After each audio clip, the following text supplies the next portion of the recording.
Hello guys, आज हम बात करने वाले हैं service communication, features of service communication और ऑब्जेक्टिव्स ऑफ सर्विस कम्युनिकेशन के बारे में। तो गाइस, सर्विस कम्युनिकेशन एक प्रोसेस होता है जिसके ज़रिए कंज्यूमर जो है वो अट्रैक्ट होता है किसी कंपनी के प्रोडक्ट्स और सर्विसेज की तरफ। ठीक है, जिसे कि हम बोलते हैं मार्केट कम्युनिकेशन। ठीक है, प्रोसेस ऑफ अट्रैक्टिंग कस्टमर्स आ जाएगा मेनली इसमें। फिर हम बात करेंगे फीचर्स। पहले आपको एक डेफिनेशन बता देता हूँ। According to Philip Kotler, promotion compasses all the tools in the marketing mix whose major role is persuasive communication. ठीक है, अब है फीचर्स ऑफ सर्विस कम्युनिकेशन। पहला है help to inform about services.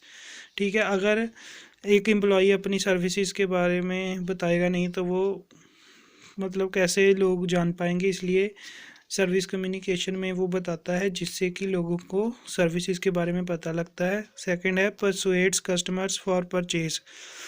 तो ये एक तरह से सर्विस फर्म रिक्वेस्ट और कन्विंस कर देते हैं कस्टमर को कि उनका वो प्रोडक्ट बाय करे या फिर सर्विसेज अवेलेबल हो उनको और वो अवेल करें। थर्ड है helps determining customers need and demand. तो जब वो बताते हैं अपनी सर्विसेज के बारे में तो कस्टमर भी जान पाता है कि उसको उसकी ज़रूरत है या नहीं। फोर्थ है हेल्प्स रिमाइंड अबाउट सर्विसेज, कि उन कस्टमर को याद दिलवा देता है कि हमारे पास ये भी सर्विसेज है, ताकि कई बार कस्टमर भूल जाता है कि हमें ये सर्विस चाहिए थी तो उनको पता लग जाता है कि हमें ये सर्विस यहाँ से मिल सकती है। फिफ्थ है प्रमोशन टेक्निक्स। ये है एक तरह की प्रमोशन टेक्निक, क्योंकि अगर कम्युनिकेट करके लोगों को बताएंगे तो वो प्रमोशन होगी ही होगी किसी भी कंपनी की सर्विसेज की या फिर प्रोडक्ट्स की। अब आ जाते हैं ऑब्जेक्टिव्स ऑफ सर्विस कम्युनिकेशन पर। पहला है general objectives. First point is to distinguish the service offer and service provider from other competitive firm. तो ये डिस्टिंग्विश कर देता है सर्विस के ऑफ़र को और सर्विस जो प्रोवाइड कर रहा है उसको बाकी कॉम्पिटिटिव फर्म्स से, क्योंकि इसमें ये बता देता है तो बाकी फर्म्स नहीं बता रही होती, तो एक तरह से ये वन स्टेप अहेड होता है। टू डेवलप अवेयरनेस और recognition of the service product and service provider. ठीक है, ये अवेयरनेस जो है फैलाता है अपने प्रोडक्ट्स के बारे में। फिर आ जाता है कि इमेज को अच्छी इमेज हो जाती है कंपनी की भी, भी ये सर्विस प्रोवाइड करती है, इन्होंने इतने बंदे लगाए हुए हैं बताने के लिए, तो एक तरह से इमेज भी इसकी अच्छी हो जाती है। सेकंड है ऑब्जेक्टिव्स टारगेटेड एट कस्टमर्स।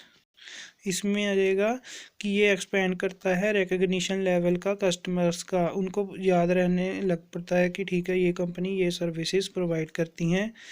और ये नॉन यूज़र्स के लिए भी एक तरह से नॉन यूज़र्स जो सर्विसेज नहीं ले रहे होते उनको भी ट्रायल्स वगैरह मिल जाते हैं सर्विसेज के। फिर थर्ड आ जाता है objectives targeted at intermediaries to convince intermediaries to deliver a new or revised service. ठीक है, इंटरमीडियरीज होते हैं कंपनी और कस्टमर के बीच वाले लोग जो कि कंपनी की चीज़ें कस्टमर तक पहुंचाते हैं, तो ये उनको भी कन्विंस करता है कि वो अच्छी तरह से अपनी सर्विसेज दें। तो गाइज़, अगर आपको ये वीडियो अच्छी लगी तो प्लीज़ एक लाइक बटन दबा देना और कमेंट कर देना अगर आप कोई और टॉपिक कवर करवाना चाहते हो। बाकी all the best for your exam of life.